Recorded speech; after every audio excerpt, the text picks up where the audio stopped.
जय हिंद।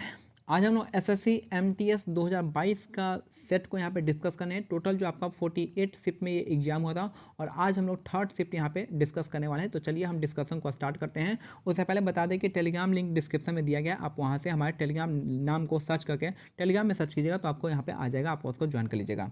वहाँ पे प्रीवियस ईयर क्वेश्चन दिया गया है। और यहाँ बता दें कि आपका जो इंग्लिश और रीजनिंग जो है, इंग्लिश और जीके आपका मेरिट में काम देगा और रीजनिंग और आपका मैथ्स को क्वालिफाइंग कर दिया गया है एमटीएस 2023 में। चलिए स्टार्ट करते हैं अपने पहला क्वेश्चन को। पहला क्वेश्चन है वेद समाज के बारे में निम्नलिखित में से कौन सा कथन सही है पूछ रहा है। तो पहला क्वेश्चन यहाँ पे कि इसकी वेद समाज की स्थापना जो 1864 में मद्रास और चेन्नई में हुआ था, मद्रास यानी चेन्नई में हुआ था, ये आपका सही है। दूसरा है इसने जाति भेद को खत्म करने और विधवा पुनर्विवाह को और महिला शिक्षा को बढ़ावा देने के लिए काम किया था। दोनों ही स्टेट में यहाँ पे आपका करेक्ट है। तो वेद समाज की स्थापना कब हुआ था? 1864 में। कहाँ पे हुआ था? चेन्नई में हुआ था। और किसके लिए हुआ था? आपका जाति भेद को खत्म करना और विधवा पुनर्विवाह और महिला शिक्षा को बढ़ावा देने के लिए इसकी स्थापना हुआ था। नेक्स्ट है निम्नलिखित में से किसने महात्मा गांधी को महिलाओं को नमक सत्याग्रह आंदोलन में भाग लेने के लिए अनुमति देने के लिए सहमत किया था? तो ये थी आपकी कमला देवी चट्टोपाध्याय, इसका करेक्ट आंसर हो जाएगा। तो यहाँ पे क्या हो जाएगा हमारा कि निम्नलिखित में से किसने महात्मा गांधी को महिलाओं को नमक सत्याग्रह आंदोलन में भाग लेने के लिए अनुमति देने के लिए सहमत किया था? तो कमला देवी चट्टोपाध्याय इसका करेक्ट आंसर हो जाएगा। फिर से देख लीजिए, इंपॉर्टेंट क्वेश्चन है। निम्नलिखित में से किसने महात्मा गांधी को महिलाओं को नमक सत्याग्रह आंदोलन में भाग लेने के लिए अनुमति के लिए जो है आपका सहमत किया था? तो कमला देवी चट्टोपाध्याय इसका करेक्ट आंसर हो जाएंगे। नेक्स्ट है निम्नलिखित में से किसे अशुद्धियों से मुक्त प्राकृतिक जल यानी अशुद्ध जल का सबसे शुद्ध रूप माना जाता है? तो झरने का जल इसका करेक्ट आंसर हो जाएगा। तो निम्नलिखित में से किसे अशुद्धियों से मुक्त प्राकृतिक जल का सबसे शुद्ध रूप माना जाता है? तो झरने के जल को माना जाता है। नेक्स्ट है ग्रामीण रोजगार सृजन कार्यक्रम जो है आपका कब शुरू हुआ था? तो 1995 में स्टार्ट किया गया था। ग्रामीण रोजगार सृजन कार्यक्रम REGP जो है आपका कब? 1995 में स्टार्ट किया गया था।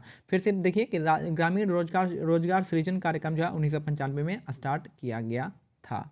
नेक्स्ट है यहाँ पे क्वेश्चन 5 नंबर कि कांटेदार वनों और झाड़ियों की जलवायु पारिस्थितिकियाँ निम्नलिखित में से किस पौधे की प्रजाति के लिए सबसे आदर्श है? तो आपका यूफोर्बिया इसका करेक्ट आंसर हो जाएगा। कांटेदार वनों और झाड़ियों की जलवायु परिस्थितियां निम्नलिखित में से किस पौधे की प्रजाति के लिए सबसे आदर्श है? तो आपका यूफोर्बिया इसका करेक्ट आंसर हो जाएगा। नेक्स्ट है क्वेश्चन नंबर 6 चोलों के शासनकाल में किसी विद्यालय के रख रखाव के लिए दी गई भूमि को शाला भोग कहा जाता था। ठीक है, शाला भोग के रूप में जाना जाता था। चोलों के शासनकाल में किसी विद्यालय के रख रखाव के लिए दी गई भूमि को शाला भोग के रूप में जाना जाता था। किसके टाइम में? चोल साम्राज्य के टाइम में।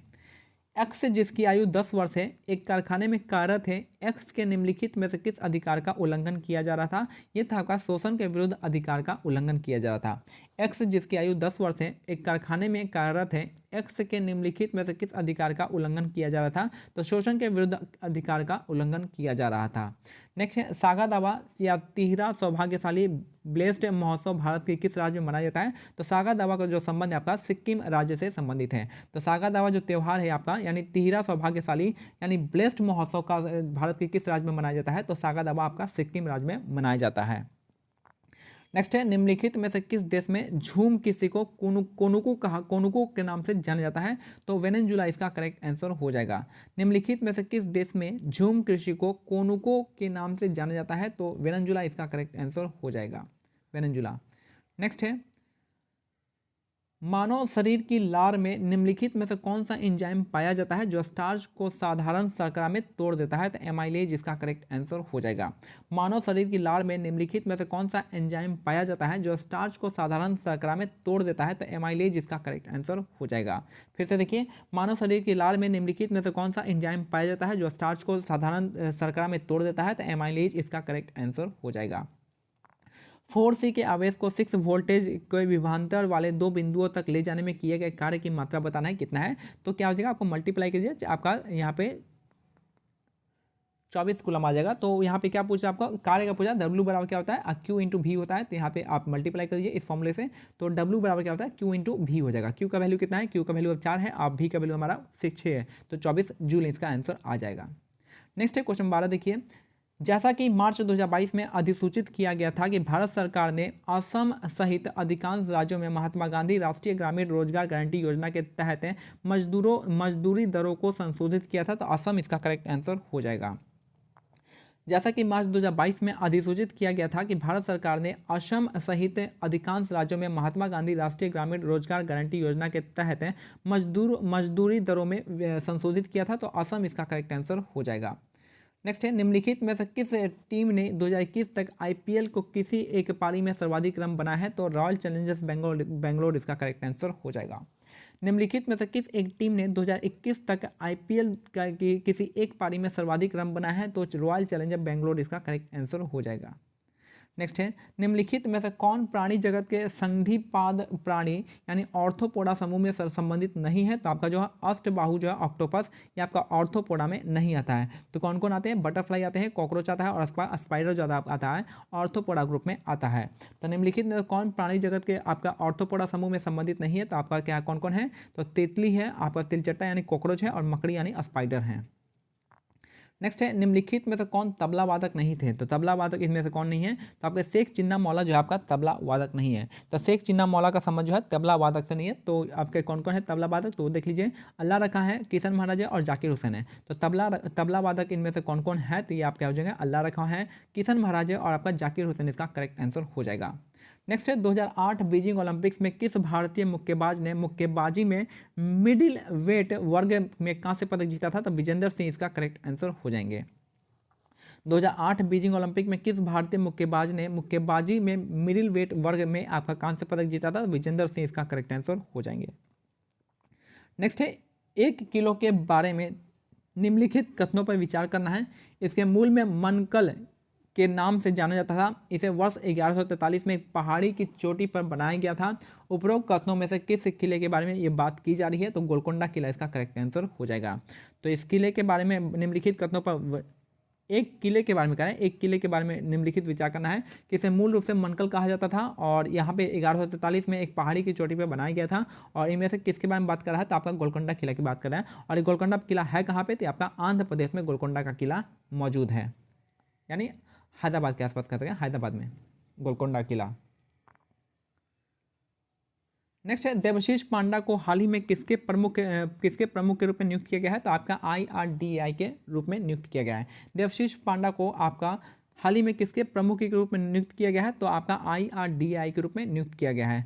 देवशीष पांडा को हाल ही में किसके प्रमुख के रूप में नियुक्त किया गया है, तो IRDAI इसका करेक्ट आंसर हो जाएगा। Insurance regulatory development authority of India हो जाएगा। नेक्स्ट है, केंद्रीय बजट 2022-23 के अनुसार राष्ट्रीय राजमार्ग नेटवर्क के विस्तार के लिए लगभग कितनी राशि आवंटित की गई है, तो 20,000 करोड़ आवंटित किया गया है। केंद्रीय बजट 2022-23 के अनुसार राष्ट्रीय राजमार्ग नेटवर्क के विस्तार के लिए 20,000 करोड़ जो है आवंटन किया गया है। नेक्स्ट है, भारतनाट्यम किस भारतीय राज्य का शास्त्रीय नृत्य है, तो तमिलनाडु इसका करेक्ट आंसर हो जाएगा। तो भारतनाट्यम जो है किस भारतीय राज्य का शास्त्रीय नृत्य है, तो तमिलनाडु इसका करेक्ट आंसर हो जाएगा। नेक्स्ट है, प्राचीन भारत के महाजनपदों के शासक फसलों के उपज के 1/6 भाग की दर के वसूलते थे। ठीक है। प्राचीन भारत में महाजनपद के शासक जो है फसलों के उपज के 1/6 भाग की दर से आपका कर वसूलते थे या टैक्स लेते थे, 1/6 भाग था। नेक्स्ट है, भारतीय संविधान के अनुसार प्रधानमंत्री की नियुक्ति आपका भारत के राष्ट्रपति द्वारा की जाती है। भारतीय संविधान के अनुसार प्रधानमंत्री की नियुक्ति भारत के राष्ट्रपति द्वारा की जाती है।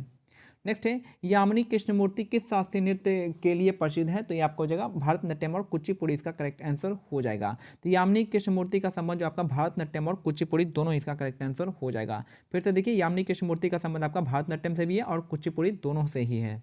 और 2011 की जनगणना के अनुसार केरल की साक्षरता दर कितनी थी, तो ये आपकी 91 से 95% के आसपास थी।